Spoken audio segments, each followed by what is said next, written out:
Hai adik-adik, kembali lagi dengan Kak Rina di online class 101. Kali ini kita akan belajar kelas 6 tema 8, subtema 1, perbedaan waktu dan pengaruhnya. Di pembelajaran 4, kita akan belajar Bahasa Indonesia, PPKN, dan IPS di halaman 29 sampai dengan 39. Nah, adik-adik, sore itu Alan sedang membaca berita tentang sebuah sekolah untuk anak jalanan. Ya, Kak Rina aktifkan penanya dulu ya. Sambil aktifin pena, Kak Rina mau nanya dulu nih kabar adik-adik. Gimana kabarnya hari ini? Semoga semuanya dalam keadaan sehat ya. Nah, adik-adik, berita tersebut disajikan setelah halaman ini. Sekarang adik-adik baca dulu judul beritanya, lalu perkirakan dulu informasi apa yang akan kamu dapatkan. Nah, nanti sajikan perkiraan informasinya di format seperti ini. Nah, kita akan lihat di sebelah kanan ya. Ini perkiraan informasinya, yaitu fakta yang akan aku dapatkan adalah ini adik-adik ya. Nah, kehidupan anak jalanan, kesulitan. Jadi kan tadi judulnya itu adalah ini ya, perkiraan informasi tentang sekolah anak jalanan. Ya. Nah, jadi informasinya perkiraan Kak Rina adalah kehidupan anak jalanan, lalu kesulitan yang dihadapi anak jalanan, lalu peran serta individu atau masyarakat atau organisasi dalam memecahkan masalah anak jalanan. Kemudian hal-hal baru yang aku dapatkan dari informasi di artikel, yaitu apa masalah yang dihadapi anak jalanan, apa peran serta masyarakat dan pemerintah dalam mengatasi masalah anak jalanan, kemudian bagaimana pelaksanaan sekolah anak jalanan.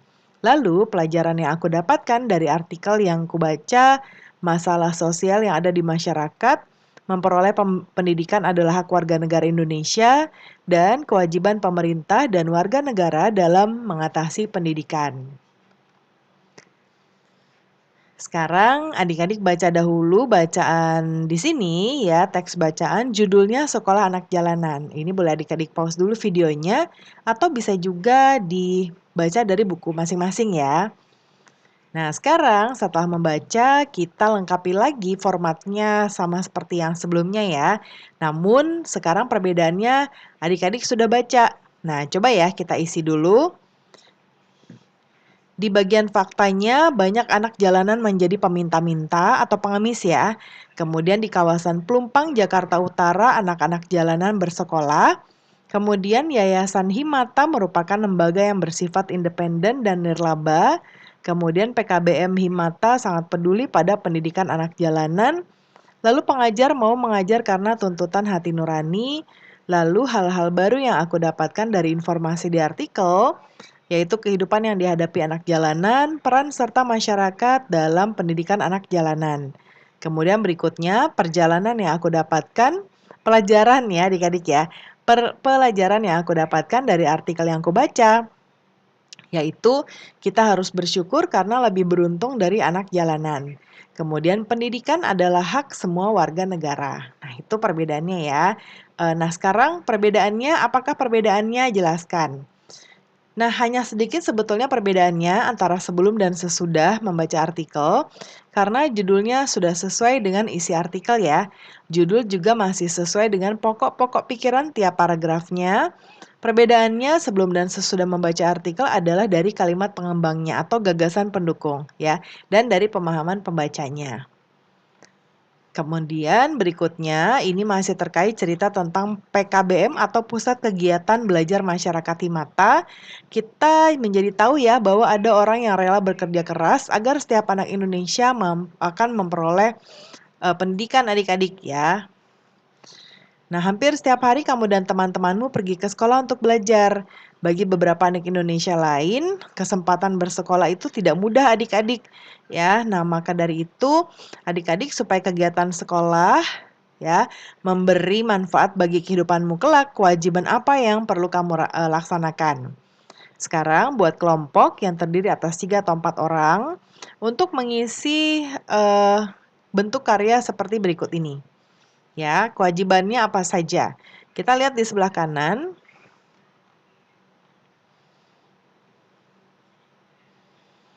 Nah, di sini yang pertama adalah belajar dengan tekun, kewajibannya ya adik-adik. Kemudian menjaga kebersihan sekolah, menjaga nama baik sekolah, kemudian mematuhi aturan sekolah dan menghormati bapak atau ibu guru. Kemudian berikutnya berdiskusilah dengan teman sebangku, jawab pertanyaan di bawah ini. Anggaplah kewajiban yang kamu tulis pada kegiatan di atas adalah janji yang harus kamu penuhi. Ya, sekarang kita jawab pertanyaan yang pertama. Jelaskan mengapa kamu memilih janji tersebut. Apakah janji itu akan memberi manfaat pada keberhasilan pendidikanmu? Nah, ini contoh dari Karina ya, nanti boleh disesuaikan dengan jawaban adik-adik. Saya memilih janji tersebut karena janji tersebut diyakini dapat bermanfaat bagi keberhasilan pendidikanmu di masa yang kelak. Rajin belajar, menjaga kebersihan. Ini ku ya jadinya karena kan yang jawab Kak Rina atau adik-adik. Nama baik sekolah, menghormati Bapak Ibu guru dan mematuhi aturan sekolah akan bermanfaat bagi keberhasilan pendidikanku. Ya, nomor 2, apakah kewajiban yang kamu tulis merupakan hal yang harus kamu lakukan? Jelaskan. Nah, ini adalah merupakan hal yang harus saya lakukan agar saya berhasil dalam pendidikan di masa yang akan datang. Yang nomor 3, apakah melaksanakan kewajiban akan memberikan manfaat bagimu adik-adik? Mengapa? Nah, pastinya akan memberikan manfaat ya, jadi jawabannya adalah ya. Karena dengan melaksanakan kewajiban, kita akan menjadi orang yang bertanggung jawab dan sikap bertanggung jawab salah satu jalan menuju kesuksesan. Lalu yang nomor 4, apa yang bisa kamu simpulkan dari kegiatan ini? Nilai-nilai apa yang kamu peroleh dari kegiatan tersebut? Nah, yaitu kewajiban utama seorang pelajar adalah belajar dengan tekun. Nilai yang saya peroleh dari kegiatan tersebut adalah mandiri dan juga tanggung jawab. Nah, berikutnya adik-adik masih ingat informasi tentang negara tetangga kita yaitu Singapura. Sekarang kita cari negara tetangga lainnya yaitu Thailand dan juga Vietnam, ya. Nah, ini kalau Thailand itu dia letaknya di sini ya adik-adik ya. Nih. Yang ini, kemudian kalau apa tadi? Satu lagi Vietnam ya. Nih Vietnam. Kalau Vietnam itu yang ini ya. Nah, yang warna ungu.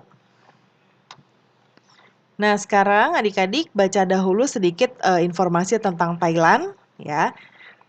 Kemudian setelah itu juga kita akan membuat peta pikiran tentang Thailand dulu ya. Kita coba lihat di sebelah kanan. Nah, peta pikirannya wilayah geografis Thailand. Yang pertama, wilayah geografisnya dibedakan menjadi 4 wilayah. Dataran rendah yang dialiri Sungai Chao Phraya berada di bagian tengah. Lalu daerah pegunungan dengan gunung tertinggi Doi Intanon berada di bagian utara dan barat. Pegunungan Kapur berada di bagian timur yang disebut pegunungan plato. Lalu Tanah Genting Kram memanjang di bagian selatan semenanjung Thailand. Berikutnya adalah Vietnam. Boleh dibaca dahulu ya. Nah, sekarang kita buat peta pikiran untuk negara Vietnam. Yang pertama, wilayah geografisnya terdiri dari bukit, gunung, berhutan lebat, dan dataran rendah. Kemudian wilayah Vietnam bagian utara berupa pegunungan. Lalu Vietnam bagian selatan berupa dataran rendah yang subur. Kemudian gunung di Vietnam antara lain Gunung Ngoc Linh dan Cuyang Sin ya. Nah, lalu yang berikutnya bandingkan kondisi alam Thailand dan Vietnam. Cari persamaan dan perbedaannya nanti dituliskan di bawah sini ya. Di sini sajikan dalam bentuk tulisan 2 paragraf ya. Paragraf pertama tentang persamaan, paragraf 2 perbedaan. Negara Thailand dan Vietnam terletak di benua yang sama. Ini paragrafnya yang adik-adik Karina buatkan di sebelah kanan, yaitu benua Asia dan kedua negara juga sama-sama tergabung organisasi ASEAN. Kedua negara memiliki iklim yang sama, yaitu iklim tropis dengan 2 musim. Keadaan sosial dan kebudayaan kedua negara juga relatif hampir sama. Keadaan masyarakat kedua negara sebagian besar bekerja di bidang pertanian karena kedua negara memiliki tanah yang subur. Kemudian kekayaan bahan tambang utama kedua negara juga sama, yaitu minyak dan batu bara. Selain persamaan, kedua negara juga memiliki perbedaan. Misalnya saja, Thailand pemerintahnya berbentuk kerajaan, sedangkan Vietnam berbentuk republik sosialis. Lalu Thailand dan Vietnam juga memiliki bahasa nasional yang berbeda. Thailand memiliki bahasa Thai, sementara Vietnam memiliki bahasa Vietnam. Kemudian Thailand dan Vietnam memiliki kepala negara yang berbeda, ya. Kemudian Thailand dipimpin oleh seorang raja, sementara Vietnam dipimpin oleh seorang presiden.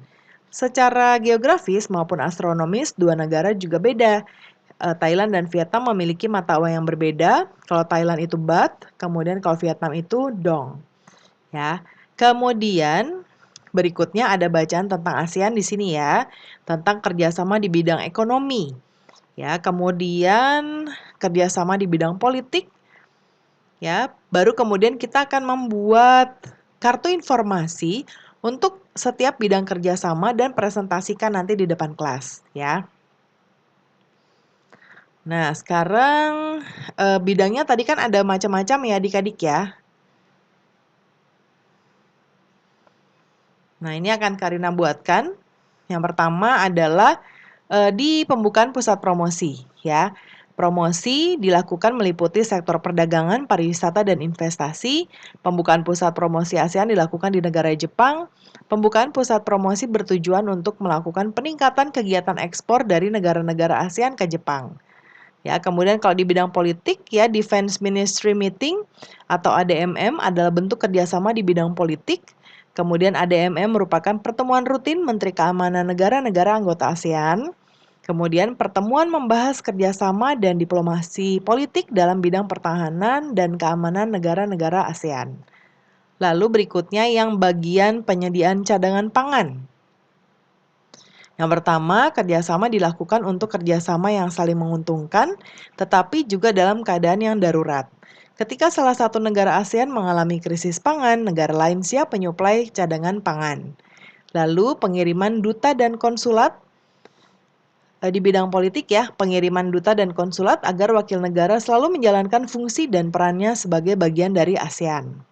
Lalu berikutnya di bidang ekonomi di penyelenggaraan proyek industri, Aceh Fertilizer Project yaitu pabrik pupuk di Aceh Indonesia, Urea Project di Malaysia, Copper Fabrication Project yaitu pabrik tembaga di Filipina, lalu Vaccine Project yang memproduksi vaksin di Singapura, Rock Salt Soda Ash Project yang memproduksi abu soda di Thailand.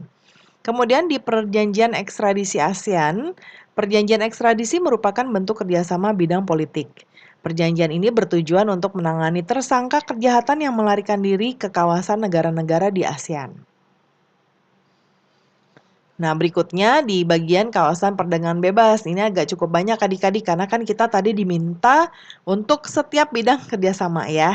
Kadang-kadang suka ada yang tanya, Kak Rina tolong dong jangan panjang-panjang ya karena kadang-kadang pertanyaannya harus membutuhkan jawaban yang panjang ya adik-adik ya. Nah, tadi kita sampai di sini ya, kawasan perdagangan bebas ya, yaitu AFTA. AFTA merupakan bentuk kerjasama negara-negara ASEAN di bidang ekonomi. AFTA bertujuan memajukan sektor produksi lokal yang ada di seluruh negara ASEAN. Lalu yang di bidang politik, perjanjian kawasan bebas nuklir. Yang pertama, perjanjian kawasan bebas nuklir merupakan kerjasama negara-negara ASEAN di bidang politik. Lalu berikutnya, perjanjian mengenai pelarangan senjata nuklir di negara ASEAN. Dan yang terakhir, Koperasi ASEAN, ACO atau ACO merupakan salah satu bentuk kerjasama negara-negara ASEAN dalam bidang ekonomi. ACO adalah sebuah gerakan koperasi yang menopang perekonomian di Asia Tenggara. Kemudian perjanjian kawasan damai, ya, bebas dan netral. Nah, perjanjian kawasan damai, bebas dan netral merupakan kerjasama negara-negara di ASEAN. Ya, tujuan kerjasama ini adalah untuk menjaga setiap negara agar tetap damai. Nah, pembelajaran kita sudah selesai ya adik-adik. Semoga pembelajaran kita hari ini bisa bermanfaat. Terima kasih sudah menonton sampai akhir. Mohon dimaafkan apabila ada kesalahan dalam perkataan maupun dalam materi yang diberikan. Sampai jumpa di pembelajaran berikutnya.